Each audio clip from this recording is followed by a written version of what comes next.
urban whitetails. So let's say now you're in the tree, you've gotten permission, you're out there hunting, and you're in the spot that the homeowner told you to be at when the deer are there. You finally have deer come into your preset range, you have a perfect shot that you're comfortable with, you take it, and maybe for whatever reason, the deer crosses a property line and expires over on the other side of the property. Don't freak out. It's okay. What you're going to do is make sure the deer is expired. I always have my binoculars with me. I'll check the deer, make sure it's down, okay? Good. Congratulations. The next step I'm going to take is I'm going to get down out of the tree. I'm going to take my weapon. I'm going to go to my truck. I'm going to put everything back in my truck. I keep a kit in my car that I call my kill kit. My wife likes to joke that it's my Dexter kit. It has everything I need in it in order to field dress game. I keep a bunch of contractor black trash bags, a couple of knives, some latex gloves, everything in a little baggie.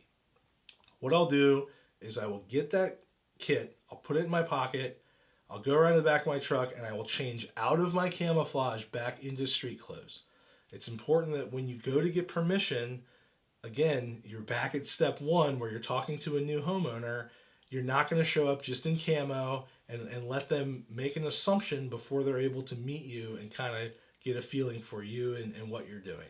So I put my street clothes back on, I go over to the door, I explain to them that I'm helping their neighbors euthanize the deer and that we had one this morning that came over and expired on their property. I would like permission to remove it. I've only had a handful of people in over 11 years answer no to that question. 99 times out of 100, the people want the expired deer off their property. A lot of the time, it comes in very helpful to explain to them, that the deer are overpopulated, which odds are they already know, but if they don't, let them know what's going on, let them know the problem with the deer, and let them know that you're helping reduce the overpopulation of deer and what's happening with that meat. Most of the deer that I harvest, if they're not feeding my family, I donate to the Hunters for the Hungry.